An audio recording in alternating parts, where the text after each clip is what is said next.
स्वागत है आपका बेटा एक और अनदर वीडियो में इकोलॉजी की सीरीज में। आज टॉपिक है अपना लॉजिस्टिक ग्रोथ। कौन सी ग्रोथ? लॉजिस्टिक ग्रोथ, जिसका रियल में लॉजिक होता है। क्या लॉजिक होता है आज हम यही चर्चा करेंगे। इस नेचर में लॉजिस्टिक ग्रोथ ही चलती है, यही ग्रोथ चलती है। आपने पिछली बार जे शेप्ड कर्व वाली ग्रोथ, ये एस शेप्ड कर्व है, लेकिन वो वाली नहीं चलती। देखो ध्यान से, no population of any species nature has its disposal unlimited resources. ये कह रहे हैं ऐसी कोई भी पॉपुलेशन नहीं है। What is population?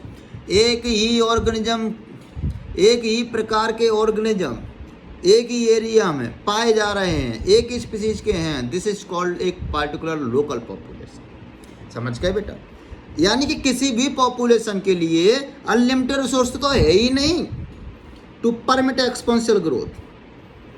किसके लिए? एक्सपोनेंशियल ग्रोथ करने के लिए। अगर कोई चाह भी रहा हो कि मैं एक्सपोनेंशियल ग्रोथ करूंगा तो वो कर नहीं पाएगा, क्योंकि बेटा अनलिमिटेड रिसोर्सेज ही नहीं है। Due to lack of unlimited resources not any individual can show exponential growth. This lead to competition. क्यों नहीं? क्योंकि कंपटीशन इतना है, कोई स्पीसीज नहीं चाहती। कंपटीशन इतना है, चाहे वो फूड को लेकर कंपटीशन हो, चाहे वो हैबिटेट को लेकर, हैबिटेट मतलब रहने की जगह को लेकर कंपटीशन हो, चाहे वो मेटिंग बिहेवियर के लिए, मेटिंग पार्टनर के लिए कंपटीशन हो। Due to lacking of the competition कोई भी species J shape growth follow नहीं कर पाते। Between individual for limited resources, चूंकि लिमिटेड रिसोर्सेज होने की वजह से नेचर की कलाकारी देखो ऐसी है बेटा, उसने रिसोर्सेज किसी को अनलिमिटेड दिए ही नहीं, चाहे कितनी भी एडवांस पॉपुलेशन क्यों ना हो। ड्यू टू लिमिटेड रिसोर्स की वजह से eventually the fittest individual will survive and reproduce. बेटा इंडिविजुअल सर्वाइव ही वो कर पाता है जो अपनी पॉपुलेशन में सबसे फिट होता है। This theory is given by Herbert Spencer, survival of fittest. यानी कि जब डार्विन नेचुरल सिलेक्शन की बात कर रहे थे तो हर्बर्ट स्पेंसर ने एक बात कही थी कि इस नेचर में सिलेक्ट ही वो होता है जो अपने आप में फिट हो। कैसी फिटनेस? Reproductive fitness. यानी कि जिसको कैपेसिटी रिप्रोडक्शन करने की ज़्यादा होगी वो रिप्रोडक्टिव फिटनेस होगा और वही सर्वाइव कर पाएगा। यही क्या आप कह रहे हैं? जो फिटेस्ट होता है नेचर में वही सर्वाइव करता है। The government of many country have also realise this fact. और ऐसा नहीं है, बहुत सारी कंट्री इस फैक्ट को बेटा रियलाइज कर पाई हैं। The introduce various restriction with a few to limit population. यानी कि उसने बेटा बहुत ज़्यादा कैसे रियलाइज कर लिया कि उन्होंने रिसोर्स की लिमिट लगा दी। Many country realize this fact of various action for the few to limit population. Population control करने के लिए उन्होंने भी लिमिट लगा दी रिसोर्सेज की। जैसे आपने पता होगा एक बार उत्तर प्रदेश में क्या है ना, एक बाबा योगी आदित्यनाथ जी ने एक योजना चलाई थी। मतलब जिनके भी 2 बच्चे से ज़्यादा बच्चे अगर हैं और करना चाह रहे हैं तो उन्हें सरकारी सुविधा नहीं मिलेगी। यानी कि उन्हें सरकारी सुविधा नहीं मिलेगी, उन्हें अनाज नहीं मिलेगा। भैया सरकारी सुविधा नहीं मिलेगी, अनाज नहीं मिलेगा, इसका मतलब रिसोर्सेज की कमी क्या दिखता? कमी। और रिसोर्सेज की कमी अगर हो जाएगी तो पॉपुलेशन भी कम हो जाएगी। समझ में आ रहा है बेटा?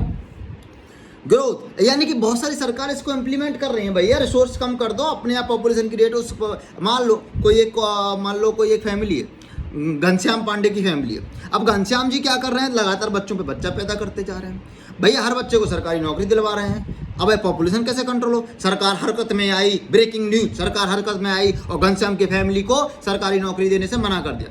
अब क्या घनश्याम बच्चे पैदा करेंगे? नहीं करेंगे। दिस इज द रिसोर्स की कमी हो जाने की वजह से बेटा पॉपुलेशन कंट्रोल हो सकती है। ये नेचर से सीखा है सरकार ने। किसने सीखा है? नेचर से सीखा है सरकार ने। In nature given habitat has enough resources. Nature के पास इनफ बहुत ज़्यादा रिसोर्सेज हैं to support a maximum possible number, और सिर्फ पॉसिबल नंबर तक, अनलिमिटेड के लिए नहीं है। एक मिनिमम पॉसिबल नंबर तक ही रिसोर्सेस हैं। उसके बाद क्या है? Beyond which no further growth is possible. उसके बाद तुम्हें मरना पड़ेगा, दोबारा तुम ग्रो नहीं कर सकते। Beyond this no further possible. Let us call the limit is nature. हम उस लिमिट को क्या कहें? उस लिमिटेशन को क्या रोक लगा दें? चलो हम कह देते हैं नेचर की रोक। नहीं, नाम अच्छा नहीं लग रहा, साइंटिफिक नहीं। This limit is called carrying capacity. Carrying capacity, this limit is called carrying capacity. इस लिमिट को हम कैरिंग कैपेसिटी कहते हैं। इस लिमिट को हम कैरिंग कैपेसिटी कहते हैं और इसको के से डिनोट करते हैं। भैया सी से नाम शुरू हो रहा है, कैसे क्यों कर रहे हैं? हमने कहा जरा हिंदी में लिख के देखो। जैसे ही हम हिंदी में लिखने गए तो कैरिंग कैपेसिटी, अरे ये तो का से हो रहा है और का को गाँव की भाषा में बेटा के बोलते हैं, इसलिए हमने के से लिखना शुरू कर दिया। For that species in the habitat, उस स्पीसीज के लिए एक मिनिमम कैरिंग कैपेसिटी होती है, बस वहीं तक ग्रो करेगी।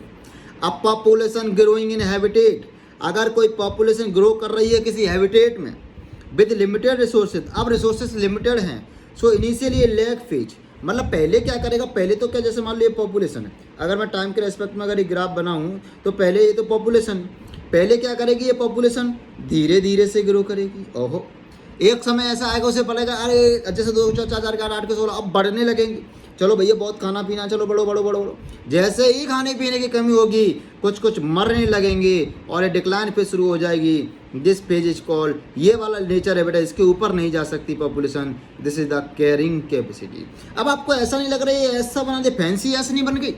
So this type of graph is called S shaped graph, इसलिए इस ग्राफ को हम एस शेप, ये फैंसी एस जैसी नहीं लग रही। So this type of graph is called S shaped graph, this is called carrying capacity. कौन सी कैपेसिटी, कैरिंग कैपेसिटी। ध्यान से देखना बेटा, follow by phase of XLS, पहले तो अब देखो यहाँ पर नाम है, धीरे धीरे बढ़ रहा है लैग फेज, ज़्यादा जोर से बढ़ रहा है लॉग फेज, लॉग या फिर एक्सलरेटेड फेज, एक्सलेशन हो गया ना, स्पीड बढ़ गई। ये वाला फेज क्या है बेटा, डिक्लाइन फेज या फिर डी एक्सलेटेड फेज। ध्यान से देखना बेटा, इस वाले फेज में ग्रोथ रेट ज़्यादा और इस वाले फेज में ग्रोथ रेट डेथ रेट लगभग बराबर। यहाँ पर ग्रोथ रेट इज ज़्यादा देन डेथ रेट और यहाँ पर क्या है बेटा, death rate is equal to birth rate. समझ गए? जी हाँ, आइए बेटा, अब ये कह रहे हैं एंड डिक्लेरेशन इज फाइनली एसिम्प्टोटेड, यानी डिक्लेरेशन हो जाए फाइनली रुक जाती है। When the population density reach the carrying capacity, अगर पॉपुलेशन डेंसिटी कैरिंग कैपेसिटी पर पहुंच गई, यानी कि ऑप्टिमम जो रिसोर्सेज यूज कर सकती है वहाँ तक पहुंच गई। A plot of N is relation to time, बेटा एन को हम जैसे इधर क्या लिया था हमने एन, अगर एन को अगर हम प्लॉट करेंगे रिलेशन टू टाइम, अगर हम एन को रिलेशन के टाइम को अगर प्लॉट करेंगे, रिलेशन टू टाइम एन को अगर प्लॉट करते हैं तो ये कहते हैं this type of population growth is called, this type of population growth is called Verhulst for logistic growth. एक साइंटिस्ट है पर्ल मोती, उन्होंने कहा था Verhulst for logistic growth and is describe the following D N by D T R N काना बट्टे कक्का, यानी उन्होंने ये ग्राफ दिया D N by D T R N काना बट्टे कक्का, ये वाला ग्राफ। इन्होंने एक question the D N by D T, याद कैसे कर दूंगा, ऐसे करना D N by D T R N काना बट्टे कक्का के माइनस एन बट्टे के। निमोनिक क्या है, D N by D T R N काना बट्टे कक्का, this is the mnemonic of this. अब जैसे वहाँ पर एन क्या है, पॉपुलेशन कितनी थी टाइम टी में, आर क्या है, इंटेंसिक रेट ऑफ इंक्रीज आपको पता ही है, व्हाट इज के is the carrying capacity, what is the के इज द कैरिंग कैपेसिटी। अब ध्यान से सुनना बेटा अगली line, since resources for growth for most animal population finite not infinite, अगर कुछ ज़्यादातर स्पीसीज के लिए अगर रिसोर्सेज लिमिटेड हैं एंड बिकम लिमिटेड सूनर और लेटर, और इसके लिए लिमिटिंग बन जाते हैं चाहे पहले या बाद में, इसलिए उसकी पॉपुलेशन ग्रोथ कंट्रोल हो जाती है।